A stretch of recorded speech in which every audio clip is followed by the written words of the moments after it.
Allahumma sholli wa sallim ala rasulika al-karim Muhammad sallallahu alaihi wasallam wa ala alihi wa ashabihi wa man tabi'ahu bi ihsanin ila yaumiddin tsumma amma ba'du. Puji dan syukur senantiasa dan tidak pernah bosan-bosannya kita panjatkan kehadirat Sang Maha Pencipta Allah Subhanahu wa Ta'ala, yang mana dengan limpahan karunia-Nya, rahmat-Nya, hidayah-Nya, serta anugerah-Nya kepada kita semua, kita kembali masih diberi kesempatan, kesehatan dan usia panjang oleh Allah untuk sama-sama dan senantiasa mengabdikan diri kita di jalannya dengan menjalankan segala perintahnya dan menjauhi semua larangannya. Salawat dan salam juga tidak pernah lupa pula kita haturkan kepada junjungan alam Nabi besar Muhammad sallallahu alaihi wasallam, di mana beliau telah bersabda dalam sebuah hadis, "Man arada dunya fa alaihi bil ilmi wa man arada akhirata fa alaihi bil ilmi wa man arada huma fa alaihi bil ilmi." Barang siapa yang mau bahagia di dunia, caranya dengan ilmu, dan barang siapa yang mau bahagia di akhirat, caranya dengan ilmu. Dan bagi barang siapa saja yang mau bahagia di dunia dan akhirat, juga caranya dengan ilmu pengetahuan. Bapak-bapak, ibu-ibu, kaum muslimin dan muslimat, jamaah salat maghrib dan juga isya yang dimuliakan oleh Allah, mari pada kesempatan malam yang baik ini, sambil kembali kita niat iktikaf di rumah Allah, mari sama-sama kita kembali melanjutkan pengajian tasawuf kita dengan kitab Ihya Ulumuddin karya Hujjatul Islam Imam Abu Hamid Muhammad bin Muhammad bin Ahmad Al-Ghazali Al-Tusi Al-Syafi'i rahimahullahu ta'ala anhu. Dan insyaallah pada kesempatan malam ini kita kembali akan melanjutkan bacaan kita dengan ciri yang ke-8 dari ulama akhirah, ayyakuna syadidun tawaqi min muhdatsatil umur wa in tafaqa 'alaiha al-jumhur. Para ulama akhirah ini sangat takut kalau terjebak ke dalam masalah-masalah yang baru, yang tidak pernah dicontohkan baik oleh Nabi ataupun para sahabat, yang dalam terminologi agama disebut dengan muhdatsatil umur, hal-hal yang baru di dalam agama yang tidak pernah diperintahkan oleh Allah dan juga tidak pernah dicontohkan oleh Rasulullah. Wa in tafaqa 'alaiha al-jumhur, meskipun banyak orang khalayak ramai melakukan perbuatan tersebut, tetapi bukan berarti pada saat banyak orang melakukan suatu perbuatan itu menjadi benar di dalam agama. Belum tentu, Bapak Ibu. Bahkan boleh jadi yang hak ataupun yang benar bersama fi'atul qalilah, kelompok kecil, walaupun kelompok besar dalam masyarakat sudah menganggap hal itu lumrah, hal itu boleh, tetapi selama hal tersebut tidak pernah dicontohkan oleh Nabi, maka perbuatan itu dihindari betul oleh ulama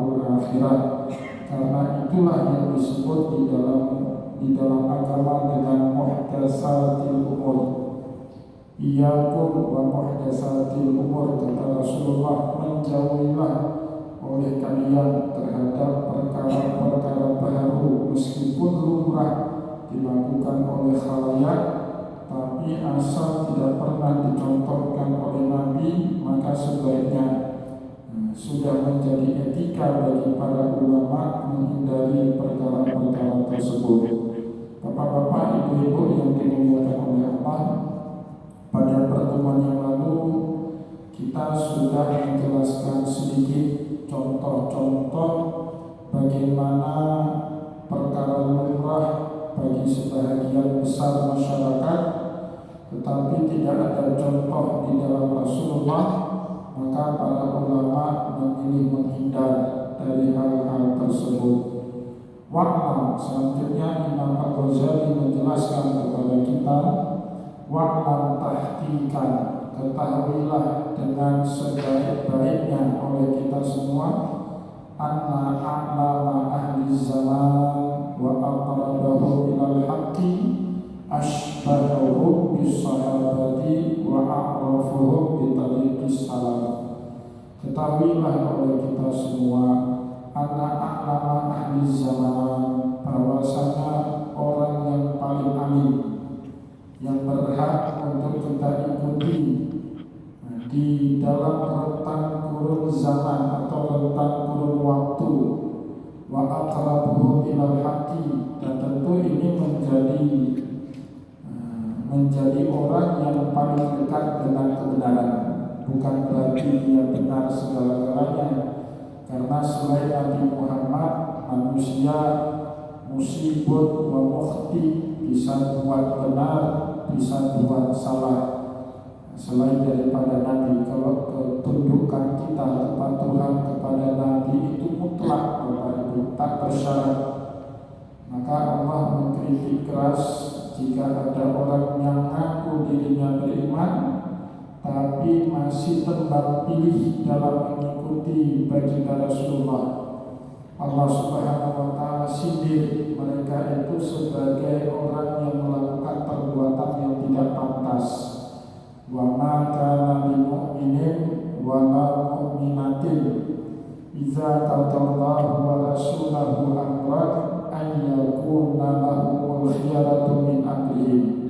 Tidak patutlah bagi seorang mukmin maupun seorang mukminat, idza qadallahu wa rasulahu amran, jika Allah dan juga Rasulnya telah memutuskan suatu perkara di dalam syariat, ayyakuna lahumul khiyaratu min amrihim, kita tebang pilih melakukan syariat-syariat tertentu dan meninggalkan syariat Allah yang lain.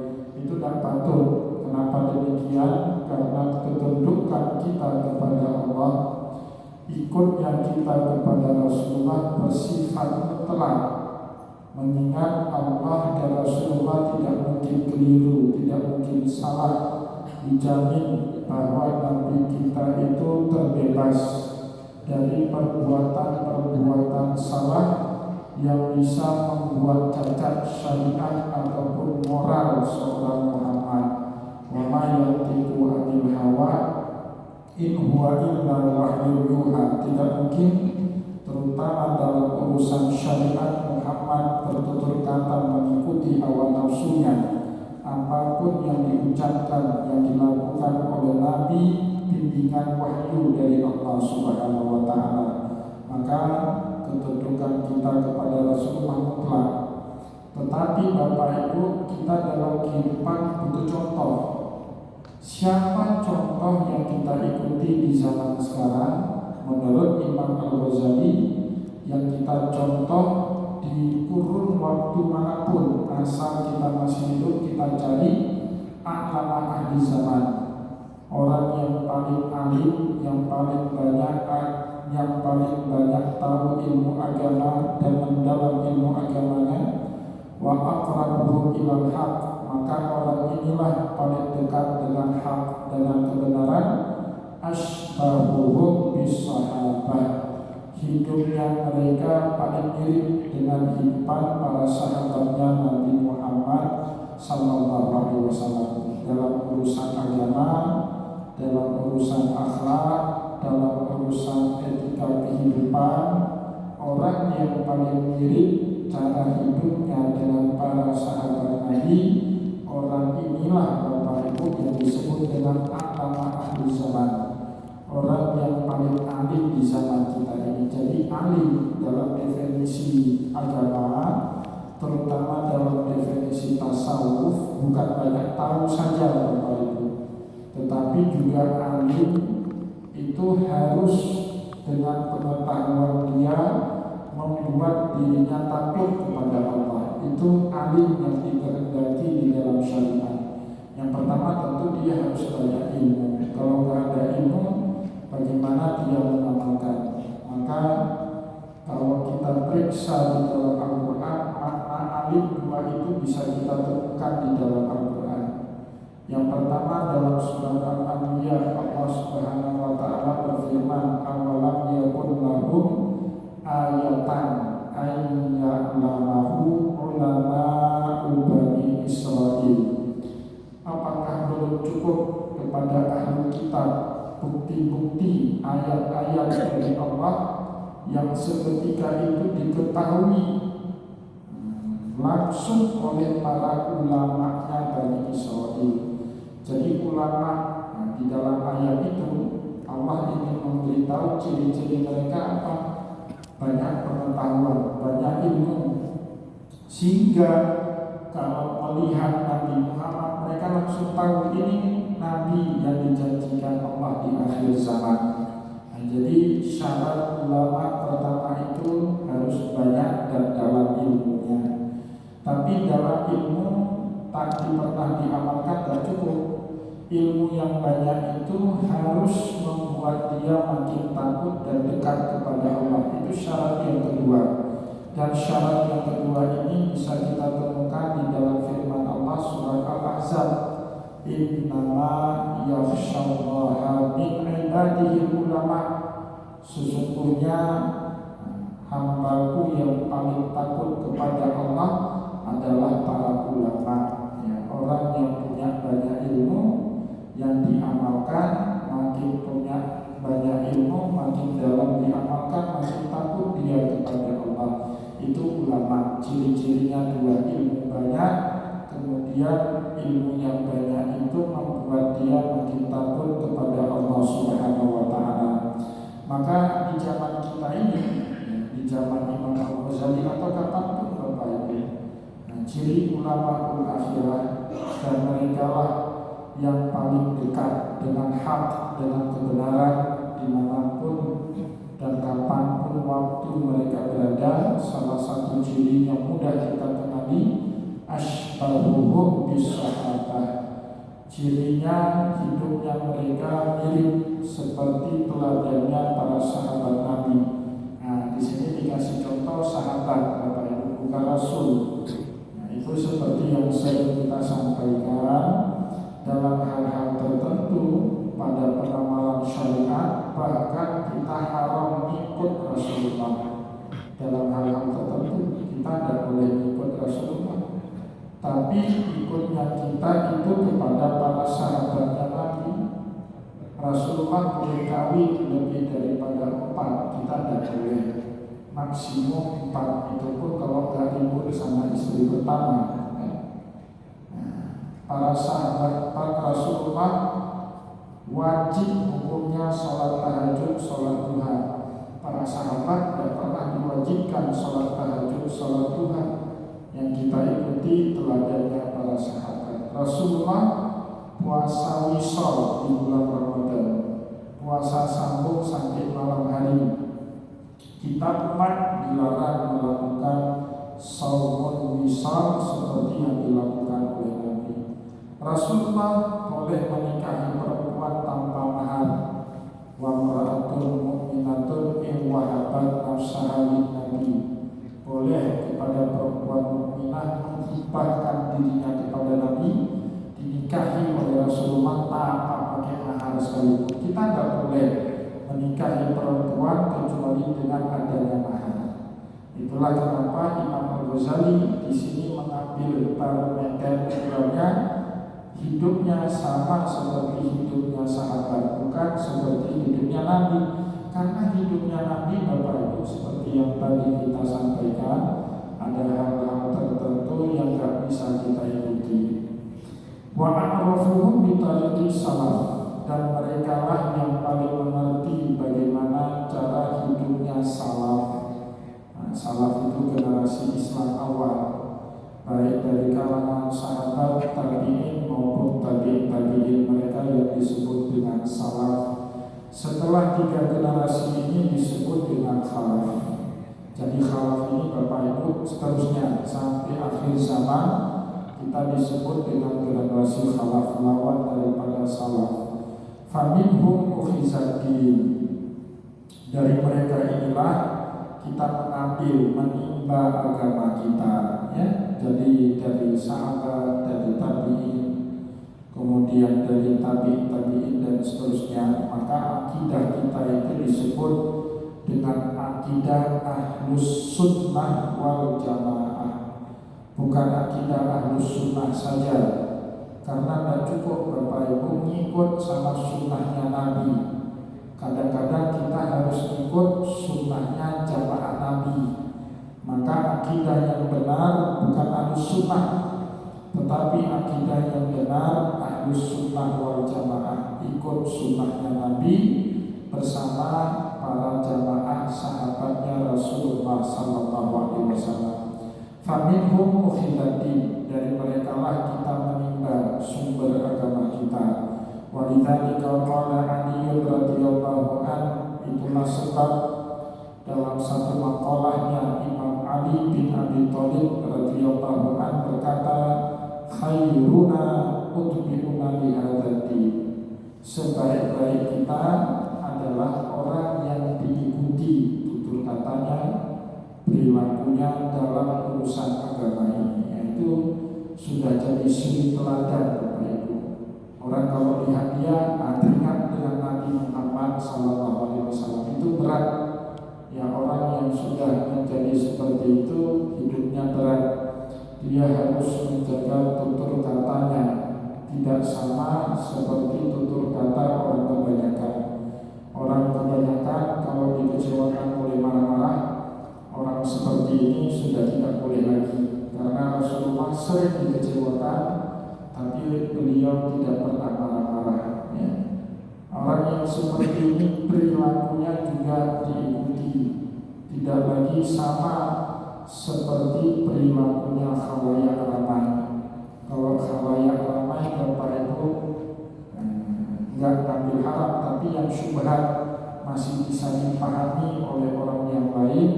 Tapi orang yang sudah dalam maqam ini ngambil yang syubhat pun menjadi fitnah, karena perilakunya ditiru, diikuti oleh orang banyak. Imam Ali bin Abi Thalib mengatakan, orang-orang yang baik atau yang menjadi teladan di tengah-tengah kita siapa? Atba'una bihadzati, yang kita ikuti tutur katanya, yang kita teladani perilakunya, itu orang yang paling baik di tengah kita. Tapi Bapak Ibu, seandainya kita sudah dalam makam itu kan berat sekali, nggak boleh lagi salah orang seperti itu. Kalaupun buat salah, salahnya nggak boleh disengaja. Karena kalau orang yang sudah di makam itu buat satu kesalahan, pasti dampaknya luas sekali Bapak Ibu, ya. Karena dia sosok yang diteladani oleh umat, diikuti tutur katanya dan perilakunya menjadi suri teladan kepada orang banyak. Lama qila lahu khalifta fulanan, sehingga orang-orang Bapak Ibu menjadikan barometer. Kalau dia salah dalam perilaku agama, dia akan berkata khalafta fulanan, kok kamu perilakunya nggak sesuai ya dengan syekh atau ulama fulan, kok kamu sholatnya nggak sama ya dengan teguh fulan. Pak, itu sudah susah, ya. Kita sudah dijadikan teladan. Jadi kalau ada orang yang sholatnya berbeda, cara berpuasanya berbeda dengan si fulan, maka orang akan menyalahkan kita karena ketidaksamaan kita dalam melakukan perilaku-perilaku di dalam agama dengan para ulama tersebut.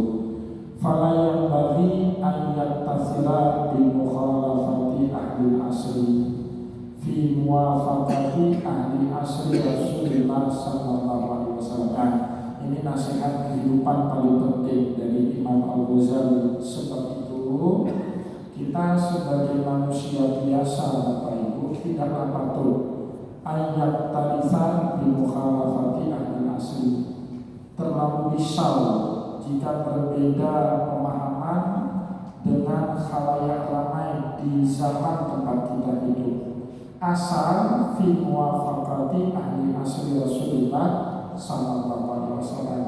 Asal selama hidup kita itu sama dengan mereka yang hidup sezaman dengan Rasulullah sallallahu alaihi wasallam.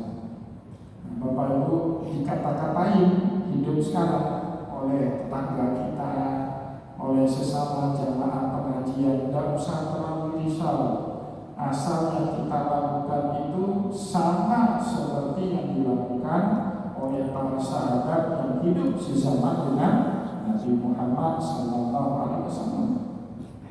Kalau kita terlalu risau dengan komentar orang, khawatirnya itulah yang akan membuat fokus kita kepada Allah hilang, sehingga nanti kita terjebak komentari apa yang dikatakan oleh orang. Syukur-syukur sekedar komentar atau balas komentar. Tetapi kalau Bapak Ibu sudah tersulut marahnya, khawatirnya kita terjebak dalam emosi sehingga lupa dengan substansi kita bertakaruf kepada Allah. Ini tadi pengajian. Tadi subuh saya pengajian di Masjid Baitul Musyahadah. Pada pengajian ada seorang jamaah bertanya, Pak Ustaz, saya satu hari pada sholat Jumat berzikir pakai tasbih, pakai pok musafah. Tiba-tiba ada orang tarik buat tasbih saya. Orang ini bilang, kita zikir sama Allah tidak perlu buat tasbih, pakai tangan saja. Wah, dia marah. Kemudian diambil tangan orang itu, hampir terjadi keributan. Nah, ini contoh. Tidak usah terlalu risau. Kita silakan orang komentar. Asal yang kita lakukan pernah dilakukan oleh para sahabat Nabi, jalan saja. Bapak Ibu tidak usah terlalu risau dengan komentar orang. Para sahabat Nabi kan dulu memang banyaknya mereka berzikir dengan menggunakan tangan. Wah, tasbih atau wah musafah itu Bapak Ibu baru muncul tahun 1960-an di Mekah, dan itu dipopulerkan oleh jamaah haji Indonesia. Orang Indonesia itu nggak tahu mau bawa pulang apa dari Mekah oleh-oleh. Orang kita kan punya tradisi bawa pulang oleh-oleh kalau sudah melakukan perjalanan jauh. Saya baru tahu itu tradisi sebenarnya, nggak ada. Orang Arab Bapak Ibu pulang haji nggak terbiasa bawa pulang oleh-oleh. Jadi waktu saya haji pertama dari Mesir tahun 2005, pulang ke Mesir bawa oleh-oleh buat teman saya yang di Mesir, mereka bingung apa ini? Ini oleh-oleh saya dari haji. Bingung kan? Karena dalam tradisi mereka, dalam budaya mereka kan terbiasa bawa oleh-oleh, tapi dalam budaya kita bawa oleh-oleh. Nah, di saat itu Bapak Ibu tahun 60-an bahwa banyak jamaah haji kita bawa oleh-oleh yang pulang ke Indonesia itu buat tasbih. Jadi buat tasbih itu baru dipakai tahun 60-an, ya kan? Namun semangatnya sama seperti semangat sahabat Nabi yang menghitung zikir mereka dengan batu. Itu Abdullah bin Umar menghitung zikir itu dengan batu. La ilaha illallah, tidak dari kanan ke kiri. La ilaha illallah, la ilaha illallah, la ilaha illallah. Asal yang kita lakukan itu cocok seperti yang dilakukan oleh generasi sahabat Nabi, apapun yang menjadi komentar orang berbaik tidak usah peduli. Bahkan kalau kita terlalu risau dengan komentar itu, aja oke lah, hanya sekedar risau. Tapi kalau Bapak Ibu terpancing, tersulut emosinya, takutnya lupa substansi, terjebak dalam emosi. Orang kan kalau sudah emosian Bapak Ibu jadi bodoh kan? Walaupun profesor, kalau sudah dia emosi bodoh dia Bapak Ibu. Nampak seperti orang bodoh. Akal sehatnya akan jalan, apapun yang diucapkan sudah tak tertata rapi lagi, tangan bergetar, unsur-unsur kimia di badannya itu sudah berubah, yang suasananya nyaman, sejuk, ruangan bersih, tiba-tiba jadi panas berkeringat sendiri. Syukur-syukur Bapak Ibu gak ada darah tinggi. Coba emosi ada penyakit darah tinggi, bisa stroke di tempat. Jadi tak ada gunanya. Orang yang emosian itu terlihat bodoh Bapak Ibu. Dalam ilmu tasawuf nampak bodoh orang yang emosian itu. Nah, maka Bapak Ibu kaum muslimin dan muslimat jamaah pengajian yang dimuliakan oleh Allah, nasihat Imam Al-Ghazali terutama dalam agama, asal kehidupan kita itu cocok seperti teladannya salafus soleh, fala yang bagi ayat tadisa di mukhalafati ahli asli. Tidak usah terlalu risau kalau apa yang kita lakukan itu tidak terlalu cocok dengan skema budaya yang dilakukan oleh masyarakat setempat kita. Yang penting kitanya istiqomah mengikuti teladannya para salafus soleh. Fa inna nasa ra'au ra'yan fima hum fihi limaini tabaihi ilaihi. Sudah menjadi tabiat manusia. Dia hanya akan cenderung mengaminkan apapun yang sesuai dengan pendapat dan selera manusia. Itu kecenderungan manusia. Jadi manusia Bapak Ibu watak dasarnya itu tidak kepingin mendengar yang berbeda dengan apa yang dia yakini. Itu sudah tabiat manusia. Apalagi sekarang Bapak Ibu ya, zaman sekarang itu kan zamannya digital, media sosial. Bapak Ibu saya yakin mungkin dari ratusan jamaah pengajian sekarang, dulu sumber informasi kita itu surat kabar. Ya, mungkin di antara Bapak Ibu di sini dulu 10-20 tahun yang lalu langganan surat kabar tiap pagi apapun surat kabarnya 10-20 tahun yang lalu. Tapi sekarang kalau masih ada pun yang langganan surat kabar paling 10% dari jamaah paling. Yang lain kita dengar informasinya dari mana Bapak Ibu? Dari media sosial, ya, dari YouTube, dari TikTok, dari Facebook, ya, dari WhatsApp. Dan media sosial itu dia menggunakan mesin algoritma. Bapak-bapak waktu pegang TikTok misalnya scroll, kita itu cenderung Bapak Ibu kalau ada konten yang kita sukai, kita betah nonton lama. Tapi kalau konten itu bertentangan dengan batin kita, padahal dia yang benar, tapi kita nggak suka terlalu panjang kontennya atau terlalu serius, kita abaikan. Dan itu akan membentuk algoritma yang akan ditayangkan kepada kita adalah konten yang kita punya kecenderungan itu. Nah, kalau bapak-bapak, ibu-ibu ini kecenderungannya konten-konten yang nggak benar terus, maka itu terus yang akan disajikan, yang akan ditampilkan. Konten-konten yang benar yang seharusnya kita tonton akhirnya terabaikan. Kenapa? Karena kita juga cuma suka nonton konten sendiri.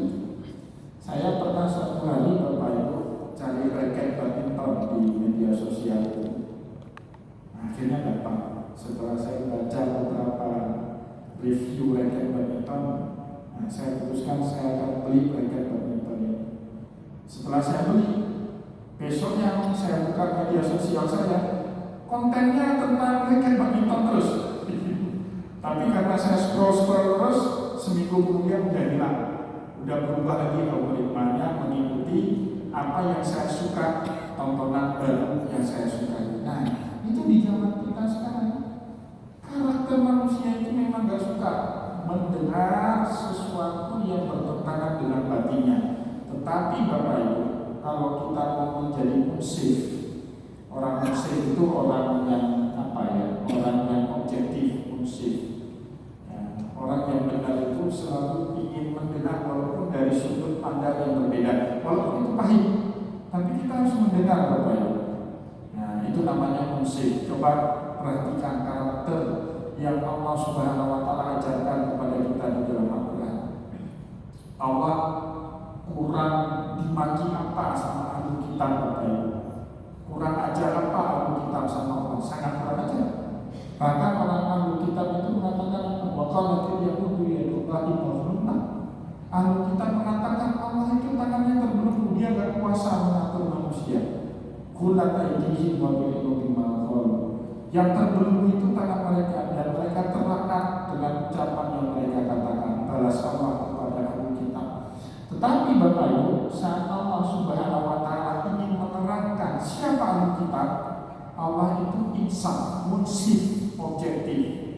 Apa kata Allah? Wa min ahli kitabi man intamanu bikin tari yu'addihi ilaika wa minhum man intamanu bidinarin la yu'addihi ilaika illa man ta'ala yuqalimah. Ada di antara ahli kitab man intamanu bikin tari yu'addihi ilaika, kita amanahkan untuk jaga harta kita dalam jumlah yang banyak, dia jaga baik-baik harta itu.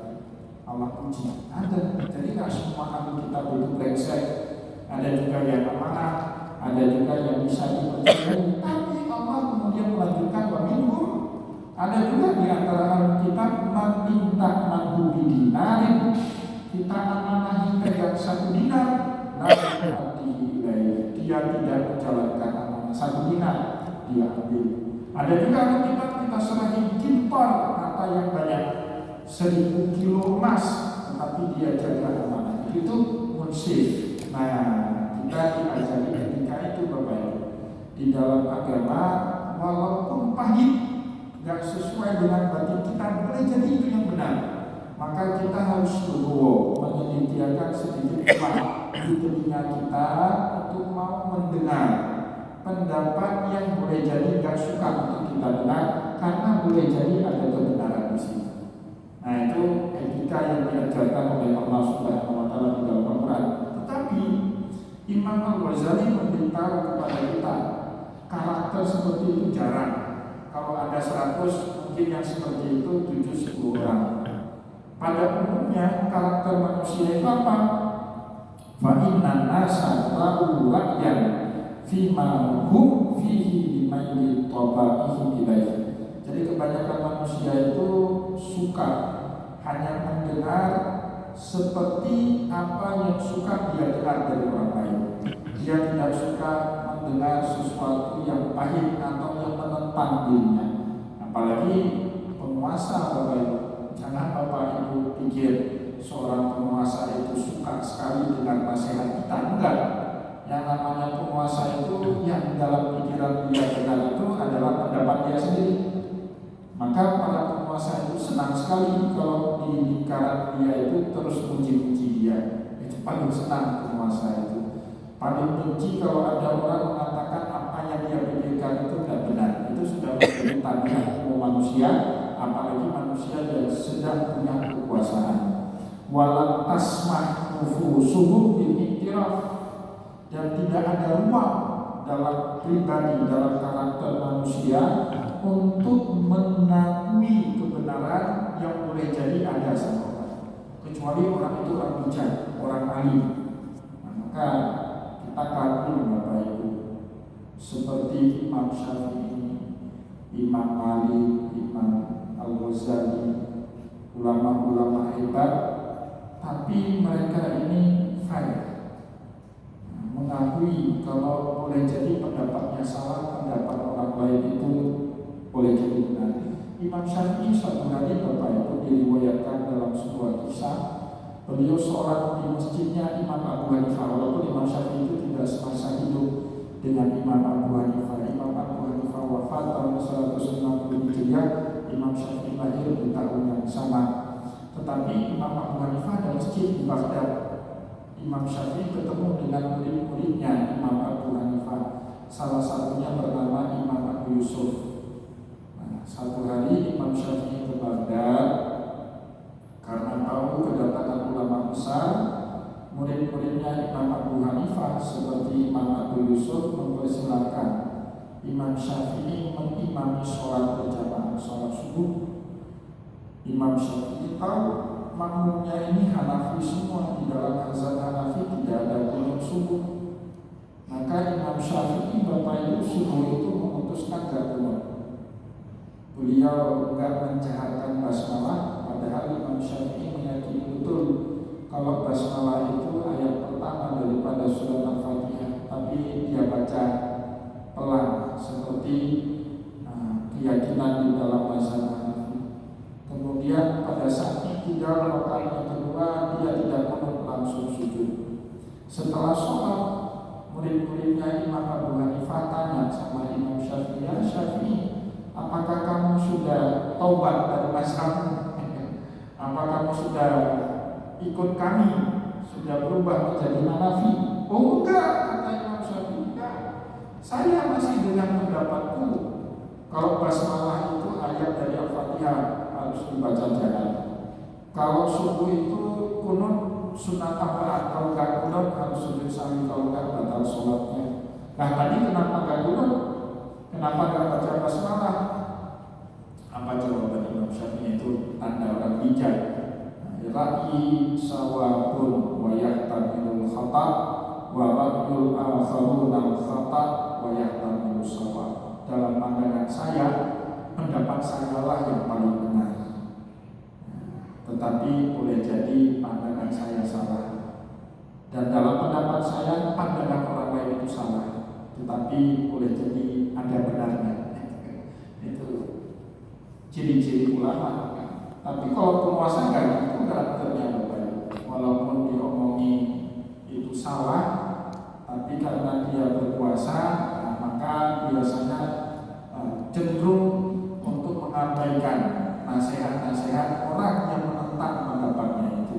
Nah, maka sudah menjadi karakter orang yang ada di lingkar penguasa itu tidak berani menentang orang yang sedang berkuasa. Siapa kami lakukan? Itu budaya birokrasi yang sangat feodal menurut saya. Belum apa-apa, siapa? Izin, Pak, saya ngomong. Masa ngomong pun harus minta izin? Agak aneh itu budaya birokrasi kita itu. Izin. Waduh, saya nggak cocok budaya seperti itu. Masa kasih pendapat aja harus? Dan pimpinannya juga baperan. Kalau pendapatnya dikoreksi sama bawahan, baperan. Bahkan ada atasan di depan saya pernah seperti itu, dia bilang, "Hai, yang kepala di sini oke bukan?" Itu kan baperan orang seperti itu. Padahal pejabat itu tidak boleh baperan, tidak boleh bawa perasaan. Ya tapi itulah tanda orang yang belum dewasa dengan dirinya sendiri. Bapak Ibu kaum muslimin dan muslimat jamaah pengajian yang dimuliakan oleh Allah. Nah, kembali karakter umum manusia itu apa? Walau tasmah nufusuhum bil iktiraf. Dia sulit mengakui kalau ada kebenaran sama orang lain. Dia hanya suka mendengar apa yang benar menurut dia.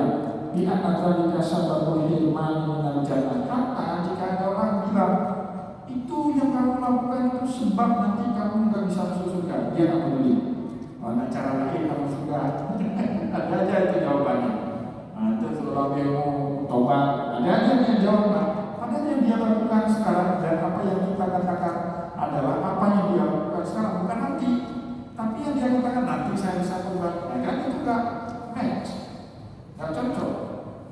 Ya tapi itulah ciri-ciri manusia. Biasanya dia tidak akan mentolerir pendapat yang berbeda dengan apa yang dia yakini. Bahkan kalau ada yang memberitahu dia di antara sababul iman minal jannah, bentuknya kalau Anda melakukan itulah sebabnya Anda tidak bisa masuk surga. Ada itu dalilnya. Allah jalan masuk surga kan banyak, nggak bisa masuk dari jalan itu, nanti saya bisa masuk dari jalan itu. Itu bagiannya. Faktamu annahu la sabila ilal jannati siwahu. Maka tinggalkanlah orang seperti itu. Nasihat Imam Al-Ghazali, karena biasanya surga tidak ada jalan lain kecuali dengan jalan ketaatan, jalan ikut sunnahnya Rasulullah, meneladani salafus saleh. Yang itu jalan satu-satunya menurut Al-Ghazali mengantarkan kita ke dalam surga Allah.